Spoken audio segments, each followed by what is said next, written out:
نه تنها زبانی، تحریری که البته خودم در رأس قرار دارم، با همکاران خارجی و داخلی ما استراتژی که تا سال 2018 را ایجاد کردیم، نه تنها روی کاغذ بلکه تطبیقی. دنیا در افغانستان بعدا در سوئیس ایجاد کردیم، موفق شدیم. ما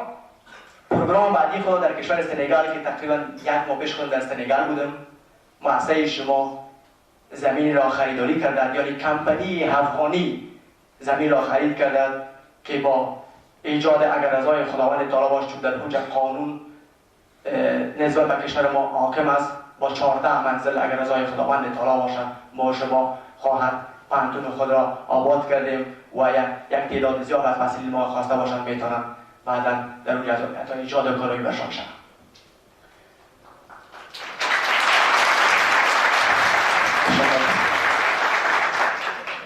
همچنان اسپانیا، انگلستان، جرمنی، امریکا و کانادا چون خلاص نکنیم. چرا ما تصمیم گرفتیم که در کشورهای پیشرفته مثل امریکا و کانادا و آلمان و جرمنی نمایندگی خود را ایجاد کنیم؟ به دلیل اینکه وقتی که از وطن صحبت میکنیم نباید شعارهای انقلابی باید بگوییم، باید از دل صحبت کنیم. مؤسسه تحصیلات عالی دنیا و شخص خودم که از نظر سن سال شاید هم سن سال بعد مسئولین خود باشم، ما تصمیم گرفتیم که به هر هدم از هموطنان ما که در خارج از کشور هستند، مهاجر هستند و زمینه تحصیل برشون مسائل از اثر لسان، زبان، مشکلات، مسائل اقتصادی برای اونا زمینه را مسائل بسازیم تا اونا همچنان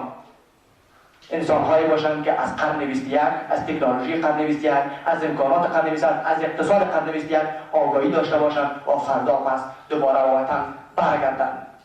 امروز اگر اونا نمیتونن برگردن به خاطر که اونا سرمایه فکری و قسمی که ضرورت است در وطن ما اونا آماده نیستن و ما قسم پروگرام از من نظر گرفتیم که اونا هم بتونن کارهای خود را انجام بدن و همچنان بتونن تحصیلات خویش را انجام بدن و همچنان تبادل افکار با کشورهای ترقی و کشورهای معتبر دنیا. ما قسم پروگرام ها را من نظر میگیریم که 2 سال به طور مثال در افغانستان، سال سوم در یکی از کشورها نمایندگی ما. چون در اسپانیا ما به نظر گرفتیم به خاطر که اسپانیا امروز مسائل اقتصادی مشکلات زیاد دارد و زمانی که ما ایجاد یک کمپانی در کشور میکنیم و پلان اقتصادی خود پیشنهاد میکنیم که در یک سال ما 20 الی 50 یا 100 محصول افغانی میایم، کرایه خانه و بیمه و کرایه موتر اینا با شامل اقتصاد شما چقدر میشه که هم جالب میباشد. به این منظور ما کشورهایی را انتخاب کردیم که شود تبادل افکار بین دنیای کابل و دنیای دنیا شود و یک افتخار بزرگ نه تنها به ما است. ما فکر میکنم به فرد هر افغان است که اولین پانتون افغانی این رقم استراتژیک را به نظر گرفتند و ما نمود کرده امروز که ما و شما نمایندگی خود را در ژنو ایجاد کرده و کسان مسئولینی که اگر خواستن معلومات بیشتر راجع به پروژه سنگال شما بخواین از دکتر دیوف که یکی از استادان با واقعا استاد بسیار لایق و افغانستان دوست دارم میتونه معلومات بگید چون نیانا در همین پروژه سنگال با ما یک جا رفته بودن با وزیر صاحب تحصیلات عالی سنگال ما ملاقات داشتیم. پروژه معلومات بیشتر میتونه براتون دکتر دیوف براتون بده.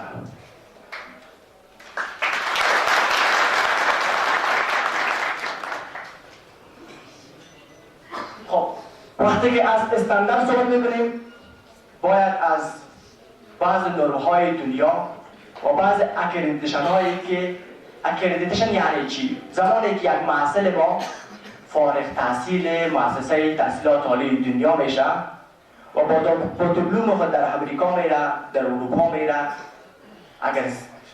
بسط لیسانس میباشه یا بشتر میباشه اونا باید صرف اول آغاز نکنن.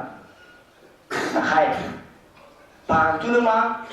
یا محسوسه من این رقم اکریدیتیشن ها داره که من میتوانم اگر پروگرام لیسانس باشم ماستری آغاز کنم، اگر ماستری میشم دکتری باید شروع کنم. بنابراین ما مد نظر گرفتیم بعض استانداردها را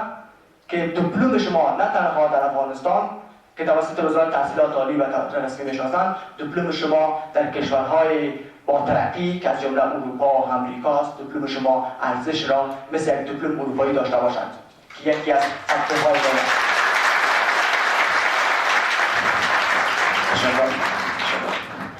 و ما این کارها شروع کردیم. یک دپارتمنت خاص در ژنو ایجاد کردیم، مسئولین را انتخاب کردیم که اینا تقریبا چند روز پیش نهیم آگاهی داره نداریم مؤسسه تحصیلات عالی دنیا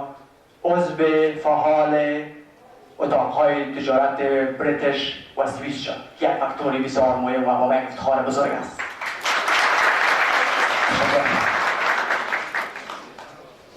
فیده که برای FIDE نوت کنین شاگردان محصلین عزیز، ببینید میتونید با در وبسایت کنترل کنید. این ارگان بیش از 700 یونیورسیتی دنیا عضو از این ارگان است و اگر رضای خداوند تعالی باشد در شروع سال 2011 نام کشور عزیز ما افغانستان در این ارگان خواهد راجستر شد و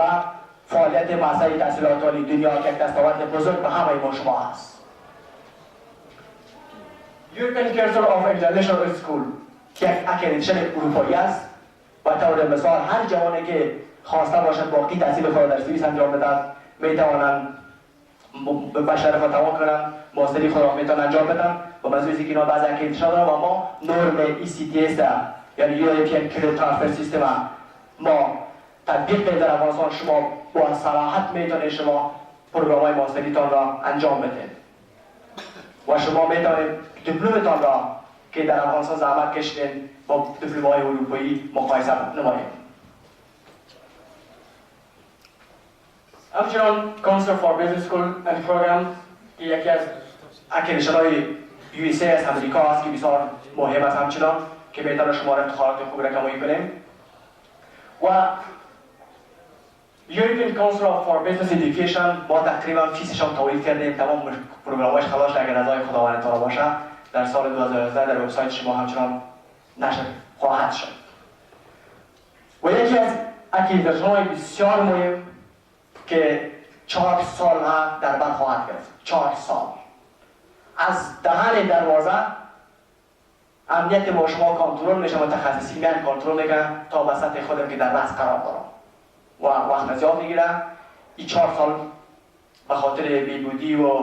پروگرام ها و سیستم ها و تمام دیپلم های استادا سیستم مسائل امتحان یا کنترل بشه و بعدم که یکی از بسیار اکریدیشن بسیار مهم است و میتوانند سبب افتخار بزرگ تحصیلات عالی عطا شود. این ما شما سرش کار میکنیم و کار به صورت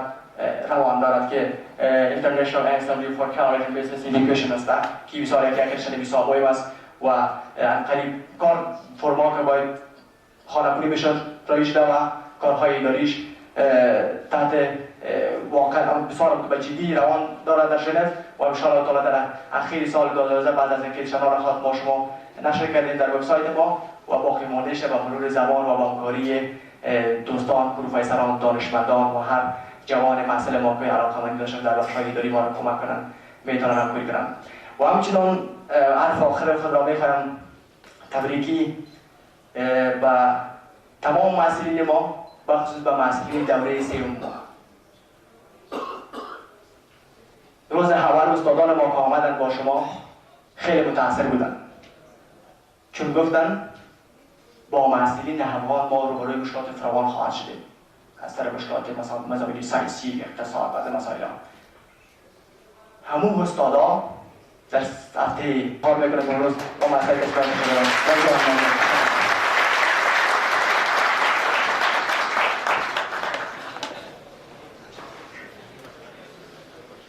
با تشکر از سخنان عالمانه جوان متفکر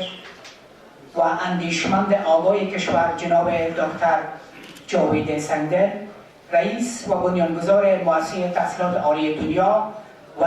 رئیس پلانتونیوم اپ شهر ژنو کشور سوئیس. چرخ اقتصاد و پیشرفت در کشور زمان به حرکت های بارز و متین خویشگام می نهد که اداره و مدیریت به شکل عالی و روند ملی با ایجاد و تفکر و اندیشه آزادمنشی بدون مبانی و عقب‌نگری عملی گردد و جوانان عزیز آنگاه در خویش پیشرفت و اندیشه را و آگاهی را پیدا می‌نمایند که با همردیفی در قطار تحصیلات عالی و اکادمیک بپیوندند و آنچه واقعاً برای پیشرفت و ترقی کشور لازم است بیندیشید و به عمل کردن آنچه آموخته‌اید اخلاصمند باشید. جوانان عزیز، حال جناب محترم دکتر عبدالله شخصیت متبارز و ملی کشور با سوالاتی که راجع به سمینار امروزی است آماده هستند.